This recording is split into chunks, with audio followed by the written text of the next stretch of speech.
Hello everyone, it's Dr. Seaton with the Chiropractic Place. Today's video is about how to boost your immune system. This is definitely on a lot of people's minds these days, so we wanted to do a video on just how you can go about little changes in your life to help boost that immune system and keep yourself healthy.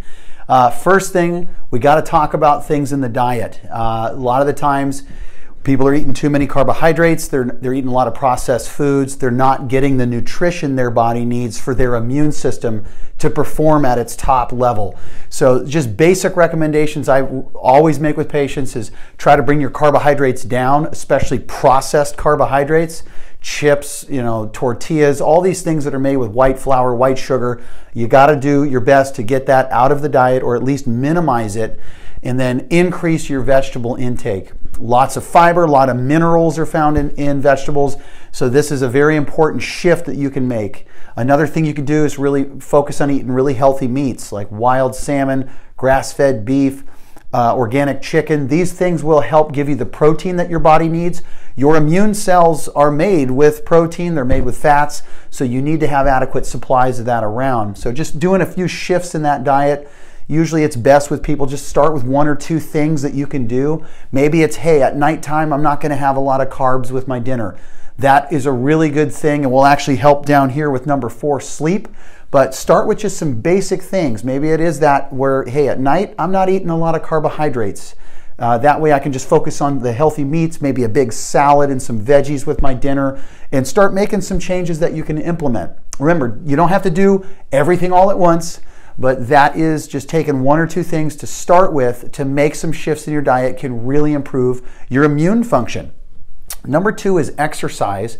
And now exercise, we usually think of, musculoskeletal. We think, or I want to build muscles or I want to lose body fat. But it also has an effect on circulating our immune cells. In conjunction with our circulatory system, we have our heart and all of our blood vessels. We also have what's called the lymphatic system. Most people have heard of lymph nodes and things like that. The lymphatic system is like a separate system that helps circulate the immune system throughout the body. The lymphatic system doesn't rely on the heart to circulate. It relies primarily on movement to circulate our immune cells. So when you're thinking about doing some exercise, don't just think, hey, it's going to really help my heart, it's going to help my muscles. It's also going to help your immune system by circulating it at a proper level. Number 3, hydration. And why do we need to hydrate? Well, these are some pretty good numbers. The body is about 70% water. Your blood is about 90% water. Let's just take the blood example. If your blood isn't properly hydrated, it means it'll thicken the blood, which makes it harder to get oxygen and nutrients to every single cell in your body. So that's a pretty good piece of information if you're thinking about why hydration is important for your immune system, is if your body's not properly hydrated, you can't circulate oxygen and nutrients, and that includes the circulation of your immune system as well. You're not going to be able to get immune cells into areas that need them if you're not properly hydrated. You're not going to be able to get oxygen and nutrition into these cells. They're not going to heal so well. So this is another thing to think about, very easy. It doesn't really cost us a thing to put some water in a cup and bring it with us and make sure we're drinking that. Usually I just tell people if they're not used to drinking a lot of water, make that first goal about 8 glasses a day, roughly 64 ounces.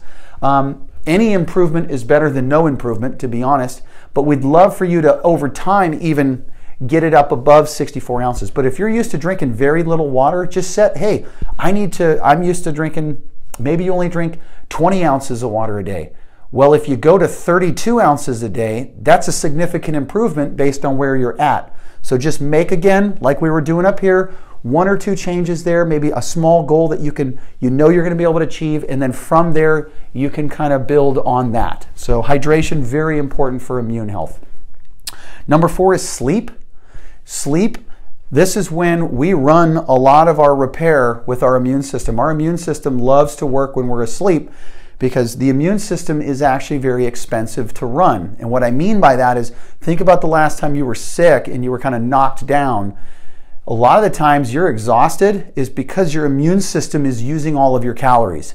When you have a full-blown immune response, you could be using up to 70% of the calories you take in just to make more immune cells and to have your immune system be able to fight.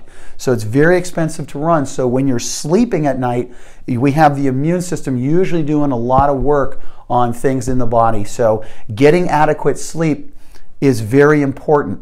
And also, when we were talking up here, bringing carbohydrates down at night will actually help you sleep better.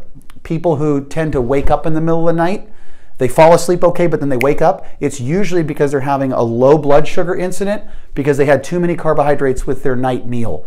So if you bring your carbs down, it'll also impact here. So a very good thing for you to think about as well. And number 5, getting your chiropractic care. Most people aren't aware of this, but chiropractic boosts your T cell count. It helps boost the function of your immune system. Now, what controls the immune system? It's your nerve system. Your nerve system, your brain, your spinal cord, and all these nerves control your immune system. And what chiropractors do is they remove the interference from your spine so that your nerve system can function at its very best. And that includes controlling and coordinating proper immune responses. So I always tell my patients it's very, very important to keep your regular chiropractic care, not just because you have back pain or neck pain, but because you want your body to function at its very best. Hopefully this video helps you understand little ways that you can improve the function of your immune system. I'm Dr. Aaron Seaton with the Chiropractic Place.